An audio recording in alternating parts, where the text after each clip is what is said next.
Assalamualaikum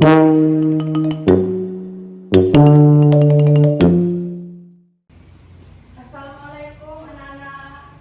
Waalaikumsalam, Bu. Bersedialah beri salam kepada Bu Guru. Assalamualaikum warahmatullahi wabarakatuh. Waalaikumsalam warahmatullahi wabarakatuh. Silahkan dulu. Anak-anak, bagaimana kabar hari ini? Sehat? Sehat, Bu. Alhamdulillah. Ketua kelas, tolong pimpin doa terlebih dahulu. Baik, sebelum kita memulai pelajaran, mari kita berdoa menurut agama dan percaya kita masing-masing. Berdoa dimulai. Berdoa selesai. Ketua kelas, apakah hari ini teman-temannya ada semua? Hadir, Bu. Baiklah, Ibu akan mengabsen terlebih dahulu. Risa? Tidak hadir. Tidak hadir, Bu. Rindu? Tidak hadir, Bu. Sinta? Hadir, Bu. Sylvia? Hadir, Bu. Diana? Absen, Bu. Nuratika? Hadir, Bu. Pratama? Hadir, Bu. Baiklah anak-anak, pada pembelajaran kita hari ini, Ibu mengharapkan anak-anak semua dapat mengetahui dan memahami tiga fungsi patung dan tiga wujud dari patung.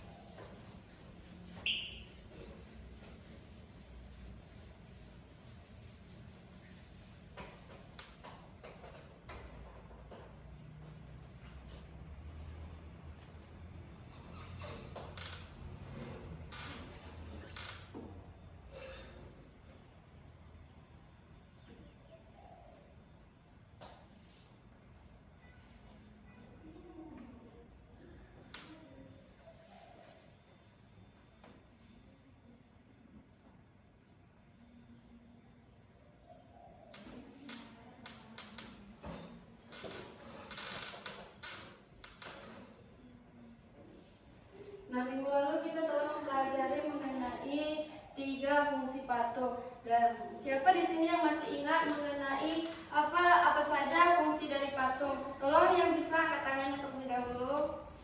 Saya, Bu. Baiklah Sinta, silakan. Jadi fungsi patung yang telah kita pelajari itu ada tiga, Bu, yaitu patung personal, patung fungsi sosial, dan juga patung fungsi fisik, Bu.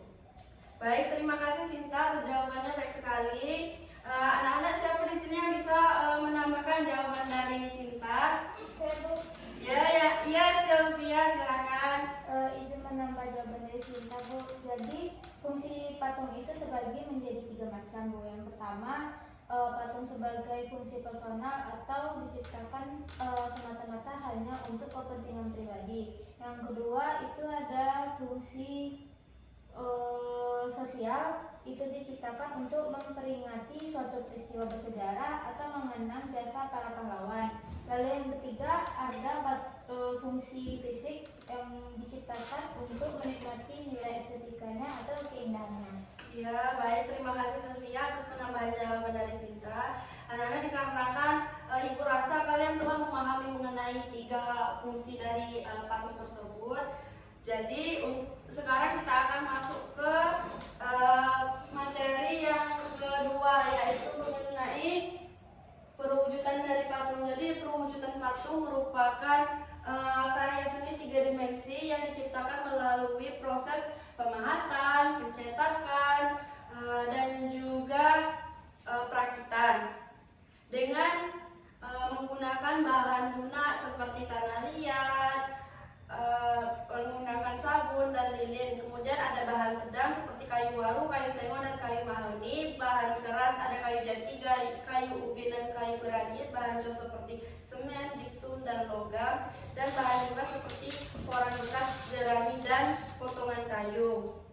Baiklah, berdasarkan dari teknik pembuatan dan bahan-bahan yang telah Ibu sebutkan sebelumnya, apakah ada yang dapat menyebutkan bentuk apa saja yang dapat dihasilkan dari teknik dan bahan yang digunakan tersebut?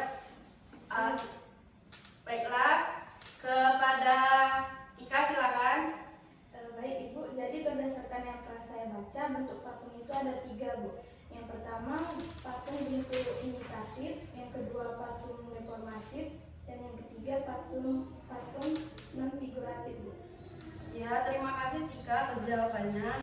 Baiklah, Ibu rasa kalian telah memahami mengenai apa saja fungsi dari patung. Nah, selanjutnya kita akan masuk ke dalam materi selanjutnya, yaitu mengenai perwujudan dari patung. Jadi, perwujudan dari patung itu terbagi menjadi 3 bentuk. Yang pertama ada bentuk imitatif. Nah, bentuk imitatif adalah bentuk patung yang diambil dari corak bentuk alam itu sendiri, seperti dari hewan atau tumbuhan dengan anatomi dan proporsi yang sama persis dengan sesungguhnya. Kemudian yang kedua ada bentuk deformatif. Nah, bentuk deformatif ini juga sama dengan bentuk imitatif, sama-sama berasal dari bentuk alam sesungguhnya, tetapi telah mengalami beberapa perubahan bentuk seperti pengurangan ataupun penambahan bentuk. Dan yang ketiga ada bentuk non figuratif.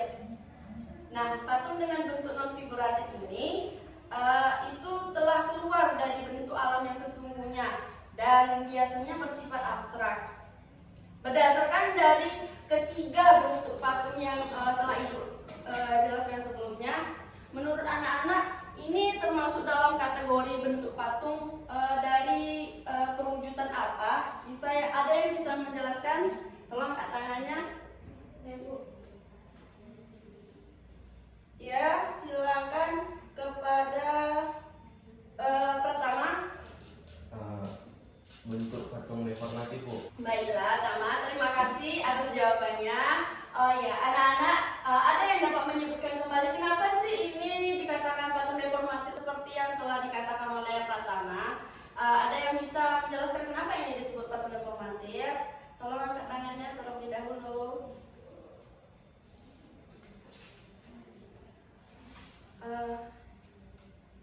Baiklah, Sinta, Ibu silakan. Baik, Bu, itu menjawab, Bu. Jadi menurut Sinta, patung yang Ibu pegang itu termasuk dalam kategori patung deformatif, Bu. Karena dilihat dari bentuknya itu sekilas seperti bentuk hewan badak, Bu, tetapi tidak seutuhnya seperti badak. Dikarenakan telah mengalami pengurangan ataupun perubahan bentuk, Bu. Baik, Sinta, terima kasih jawabannya. Baiklah, anak-anak, pertanyaan selanjutnya, menurut anak-anak apa sih perbedaan dari ketiga bentuk patung tersebut seperti yang telah Ibu jelaskan? Kan ada patung imitatif, yang kedua ada patung deformatif, dan yang ketiga ada patung non figuratif. Ada yang bisa menjelaskan? Baiklah, karena masih ragu nih mengenai perbedaan dari ketiga patung tersebut. Ini kan Ibu ada 3 gambar dari patung. Yang pertama ada gambar patung imitatif. Bisa kalian lihat? Bisa, Bu. Nah, yang kedua ini ada gambar patung deformatif. Dan yang ketiga ini ada patung abstrak. Bisa dilihat? Jadi menurut anak-anak apa sih perbedaan dari ketiga bentuk patung ini? Ada yang bisa menjawab? Tolong bertanya. Ya, silakan Tika.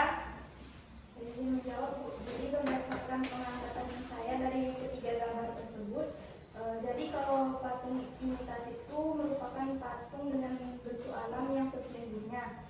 Jadi baik berupa anatomi maupun proporsinya. Kemudian patung bentuk dekoratif itu patung dengan bentuk alam tetapi telah mengalami perubahan bentuk baik dari anatomi maupun proporsinya.